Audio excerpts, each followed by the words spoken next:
Miss Rao safe, ये जो राशिद नामी एम्प्लॉय था, इसके कुछ दस्तखत और फाइल्स डिस्क्रिपेंसी हैं। हमें बताया गया कि वो इस कंपनी में काम नहीं कर रहा है। जी, ज्वाइन करने से पहले वो वर्बली रिजाइन दे चुका था। ओह, तो दबानी रिजाइन देने के पीछे वजह क्या थी? जी वो पहले ही बता चुका था कि ज़ाती वजूहात की बिना पर वो ये नौकरी जारी नहीं रख सकता। तो कोई तहरीरी इस्तीफा या फिर नोटिस पीरियड मांगा नहीं था उससे? जब मैंने ज्वाइन किया था तो मैंने उसे कहा था कि वो रिटर्न में रिजाइन दे, लेकिन तब तक उसने ऑफिस आना ही बंद कर दिया था। जी HR के पास उसकी गराजरी का मुकम्मल रिकॉर्ड है और हमने उसके अलग से डॉक्यूमेंट्स भी सील कर रखे हुए हैं जो इस फाइल में मौजूद हैं। तो राशिद ने खुद नौकरी छोड़ी थी? देखिए, मेरी टीम में जो शख्स है उसके लिए जिम्मेदारी लेने के लिए मैं बिल्कुल तैयार, लेकिन अगर मेरी टीम में कोई भी कानूनी तौर पे और एतमाद से खेल रहा है तो ये उसकी जिम्मेदारी है, मेरी नहीं। फरीद साहब, आप प्लीज़ ऑडिट वालों से कोऑपरेट कीजिएगा। मैं आप लोगों को बता दूंगी, मेरे नाना जान की कंपनी है और मेरे लिए बहुत स्पेशल है। अगर यहाँ पे कानूनी तौर पे कुछ भी गलत हो रहा है तो मैं बिल्कुल चाहूँगी कि उस पर सवाल उठे।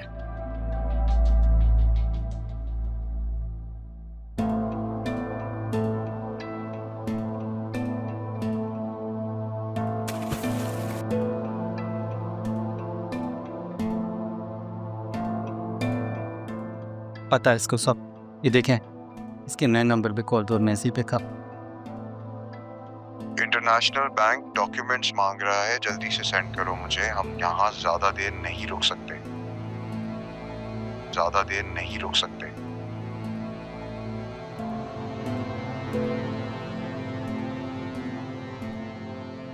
ये काफी है, उठाऊं तुम्हारे घर वालों को? नहीं, तूने कुछ मत किया। जो कहोगे मैं करने को तैयार, सब बताने में तैयार। बेटा बताने का टाइम गया, सब कुछ वापस करना पड़ेगा जो लिया है। इसे खाने पीने को कुछ दो और ज्यादा आराम नहीं करने देना।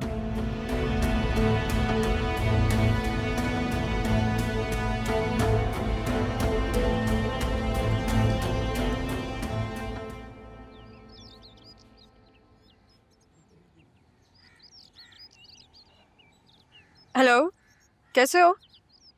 आई होप तुम ठीक हो गए।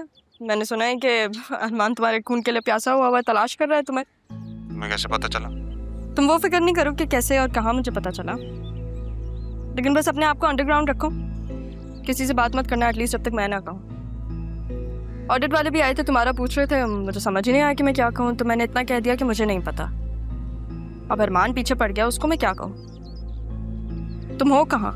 मैं तुमसे कहा था ना कि डैड की तबीयत ठीक नहीं है, बस उनको लेके यहाँ आया हूँ।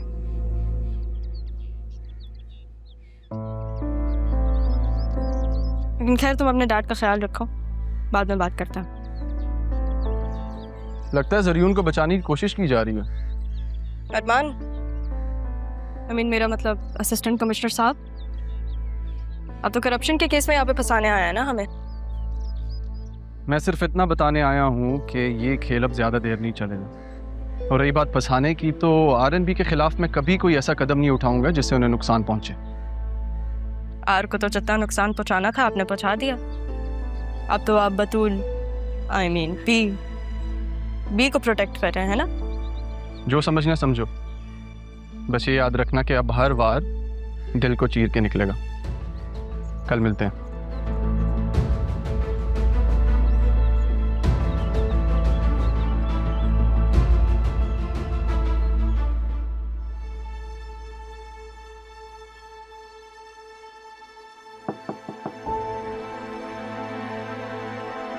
आओ बेटा, बैठो।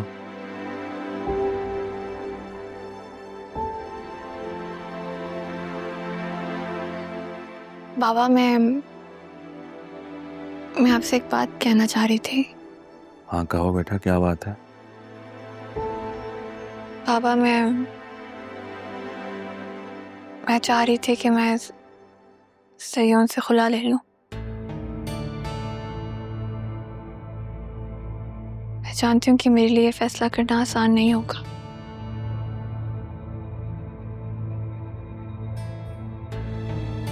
लेकिन अब मैं इस रिश्ते का बोझ मज़ीद नहीं सह सकती। मैं खुद को आज़ाद करना चाहती हूँ हर उस याद से जिसमें मैं कैद होती जा रही हूँ। तुम्हें जो ठीक लगता है ना बेटा तुम करो, मैं तुम्हारे साथ खड़ा हूं।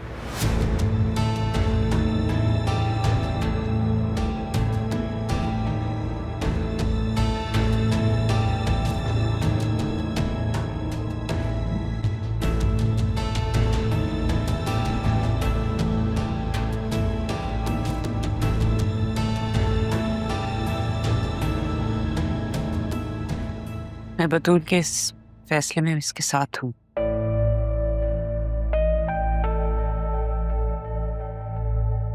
आई थिंक तुम्हें ज़ैनब से बात करनी चाहिए। क्या? अभी बतूल की खुला नहीं हुई है, समझी तुम? जानती हूँ।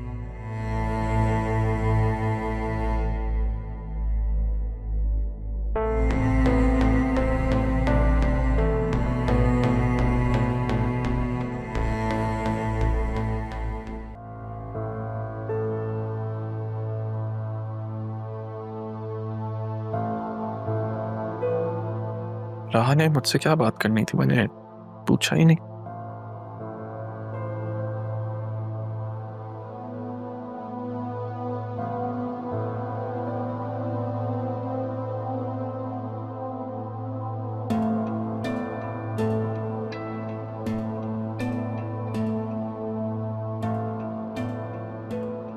अब ऐसे है तो फिर ऐसे ही सही, तुमसे ऑफिशियली बात करनी होगी। श्योर।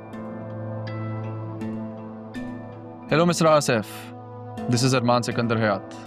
आप कल सुबह 9 बजे कमिश्नर ऑफिस पहुंच जाए। This is an official message.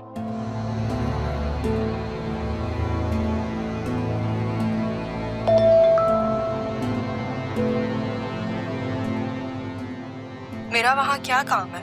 और ऑफिशियल मैसेज के लिए ऑफिशियल टाइमिंग्स होती है ना एसी साहब। देखें, किसी गलत फहमी का शिकार मत रहिएगा जैसे मैं आपसे बात करने के लिए मरता जा रहा हूँ। ऐसा कुछ नहीं है। 9 AM you should be at the office. अब ऐसे है तो ऐसे ही सही। तुम्हें तो अब मैं अपने सामने खड़े रहने की सजा दूंगा। देखता हूँ कैसे नहीं आती। किसकी बात हो रही है? कौन आने से इनकार कर रही है? राह R&B की कुछ मामलात हैं, उसके लिए उसे कल ऑफिस बुलाया मैंने। अच्छा, देखो अरमान, चाहे ये ऑफिशियल है या अनऑफिशियल, इस काम को फौरन समेटो, क्योंकि मैं बहुत थक गई हूँ और मैं अब तुम्हारी शादी करना चाहती हूँ। मुझे शादी नहीं करनी है। जिसके लिए तुम इनकार कर रहे हो ना, वो खुद को सजा दे रही है, बिल्कुल इसी तरह जैसे उसकी माँ ने उसको छोड़कर सजा दी थी खुद को। लेकिन मैंने तो तुम्हें कभी भी जिंदगी के किसी पल पे भी नहीं छोड़ा अकेला, फिर मुझे किस बात की सजा दे रहे हो? आप सब जानती हैं अम्मी, फिर ये बातें क्यों? मैं सब जानती हूँ, लेकिन तुम एक बात अच्छी तरह समझ लो कि मैं थक गई हूँ। मुझे अज़ियत देना बंद करो बेटा। मैं चाहती हूँ कि तुम्हारी शादी हो जाए, तुम मेरी जिंदगी में सेटल हो जाओ। लड़की पसंद कर ली है मैंने, और मैं इनकार नहीं सुनूंगी। अगर तुमने इनकार किया तो मैं अपनी जान से जाऊंगी।